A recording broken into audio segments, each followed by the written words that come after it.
Muito bem, amigos da Rede O Semeador de Comunicação. Nós estamos aqui numa mesa redonda, em vários pastores, para juntos nós debatermos alguns tópicos bíblicos dentro desta programação. Agora, a divisão, pastor Wagner, ela é algo assim diabólico, porque aonde há divisão, há divergência de opiniões, há contradições, há falatórios, há murmurações, há revolta. Por isso é que Deus não habita no meio de uma rebelião, de uma divisão. Porque aonde há divisão, há falatório, há murmuração, há contenda, há ódio, há falta de perdão. E Deus não pode habitar no meio de podemos dizer, de um rolo desse, o pastor Cláudio. Realmente, pastor Claudinei. A Bíblia diz, pastor Claudinei, aos Gálatas, onde ele relata no capítulo 1 e no versículo 6. Estou admirado de que tão depressa estejais desertando daquele que vos chamou na graça de Cristo para outro evangelho, o qual não é outro senão que há alguns que vos perturbam e querem perverter o evangelho de Cristo. Mas ainda que nós mesmos, ou um anjo do céu vos pregasse outro evangelho, mas ainda que nós mesmos, ou um anjo do céu vos pregasse outro evangelho, mas ainda que nós mesmos, além do que já vos pregamos, seja anátema. Vejamos que muitas pessoas, elas estão nessas divisões porque há um interesse. A Bíblia está nos dizendo que há um interesse. Então muitas pessoas estão no anátema, estão na maldição, porque estão seguindo este evangelho que é de divisão. A Bíblia diz que o diabo no céu, ele não se chamava Lúcifer aqui no planeta Terra. Aliás, não se chamava diabo, ele se chamava Lúcifer. Mas quando ele quis subir acima do trono de Deus, ele queria dividir o trono do Senhor. Ele queria ficar maior do que Deus, e por isso ele conseguiu enganar uma terça parte dos anjos no céu.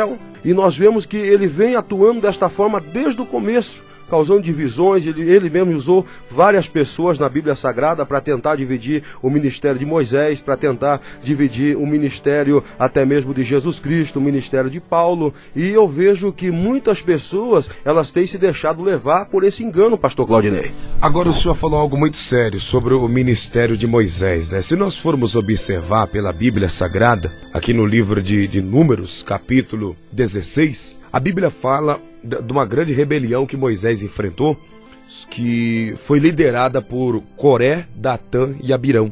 E esses homens, eles conseguiram iludibriar mais 250 homens eleitos de renome, segundo a Bíblia. Então eles não conseguiram iludibriar qualquer Zé Mané. Eles iludibriaram homens de renome, homens de cargo de confiança. Isso quer dizer, obreiros que exerciam funções especiais no meio do povo de Deus. Então esses 3 rebeldes conseguiu preencher a cabeça desses homens com falatório, com murmuração, com conversa, dando uma de que estava lutando para defender a santidade, mas na realidade era só jogatina, jogo de interesse. E a Bíblia mostra aqui, quando ela diz: e se ajuntaram contra Moisés e contra Arão, e lhes disseram: basta, pois que toda a congregação é santa, e o Senhor está no meio deles, pois vos exaltais sobre a congregação do Senhor. Quer dizer, eles vieram com aquele tom, pastor Wagner? Não, a igreja é santa, o povo aqui é santo, e Moisés e Arão, isso e aquilo, e começaram a formatar uma rebelião contra Moisés, e o mais trágico é que esses 250 homens eleitos foram no barulho de Corá, Datã e Abirão. São pessoas oportunistas, Corá, Datã e Abirão eram oportunistas. Começaram a observar a vida de Moisés, e Moisés, instruídos por Deus, é lógico, pedia que o povo santificasse, o povo se preparasse. Mas Corá, Abirão e Datã achou que Moisés estava forçando demais o povo. Não precisa tudo isso não, para que isso? O povo já é santo, entende? Moisés está sobrecarregando vocês. Então eles vêm com ares de libertadores, que na verdade não passam nada mais, nada menos que de pessoas envolvidas com a libertinagem, Acabam envolvendo, tirando a igreja da santidade e colocando a igreja no pecado. Essas pessoas estão estruturadas e elas não vão atrás de conversa fiada de falso profeta. Não vão atrás de conversa fiada de pessoas que se dizem iluminados, que estão recebendo novas revelações. a ponto de abrirem outras e novas igrejas, né? Com a intenção de ser cabeça e não cauda. Nós temos que tomar muito cuidado com isso. Você veja que esse espírito estava atuando na igreja de Coríntio, e o apóstolo Paulo pede unidade. Ele diz: irmãos, que vocês venham falar uma mesma coisa. E o apóstolo Paulo: eu não me sujeito a ninguém, é só Cristo que manda na minha vida, é só Deus, não se sujeita a pastor, se rebela, está abrindo igrejinha, está fazendo reunião na casa da Teresa, da Ana, do Joaquim. E o apóstolo Paulo diz aqui no capítulo 3, e no versículo 1 o seguinte: eu, porém, irmãos, não vos pude falar como a espirituais, e sim como a carnais, como a crianças em Cristo, porque ainda sois carnais. Não é assim que os carnais se comportam no mundo? Quando, pois, alguém diz: eu sou de Paulo e eu de Apolo, não é evidente que ainda estáis andando segundo os homens do mundo? Então, amados irmãos, está aí esse grande problema na igreja. Homens facciosos, pessoas que começam com um comentário: olha, eu sou de fulano, eu sou de Beltrano, e vai trabalhando inclusive a mente do Beltrano e do fulano para que estas pessoas se sintam apoiadas a abrirem igrejas.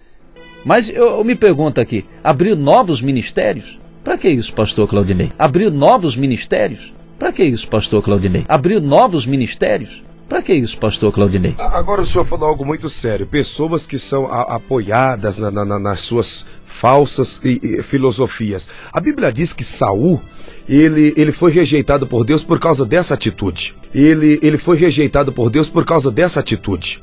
A Bíblia diz que ele chegou e de repente o povo começou a apelar: Saul, você é demais, Deus é contigo, vai lá. E a Bíblia diz que ele deu ouvido ao apelo da multidão, pegou o incensário e foi prestar sacrifício a Deus. Quando ele foi queimar sacrifício, a Bíblia diz que Samuel chegou e disse: aí não é teu lugar. O que você está caçando, querendo ser sacerdote, querendo ser o cabeça de tudo, sendo que Deus não te chamou para isso? Não, mas que você... Não, você não foi chamado para isso. A rebelião é como um pecado de feitiçaria. Olha aqui, vamos para a Bíblia. 1 Samuel, capítulo 15, versículo de número 23. Vamos ler antes, aqui no versículo de número 22.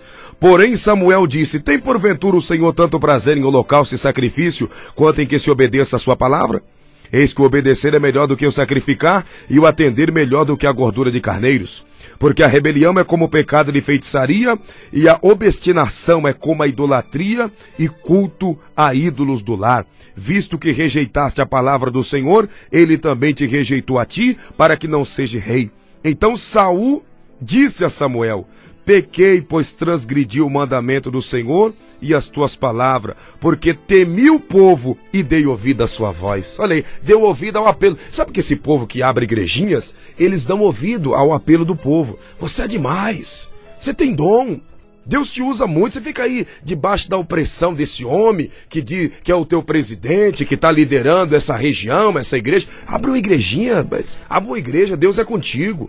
O Senhor é contigo, vai lá, você ora no monte, você tem buscado a Deus, fez campanha no monte e tal, e começa a dar ouvido ao apelo da multidão, e na realidade não está percebendo que é o próprio diabo manipulando, trabalhando para destruir a vida dele. É o próprio diabo manipulando, trabalhando para destruir a vida dele. É o próprio diabo manipulando, trabalhando para destruir a vida dele. É por isso que existe essa proliferação de igreja que não tem mais nem como colocar nome. Aí esses dias agora atrás eles lançaram igreja sem nome, porque não tem mais nem como colocar nome, aquele rolo, aquela confusão toda, mas tudo são o apelo da multidão, porque as pessoas hoje em dia, infelizmente, existe muita gente que querem ser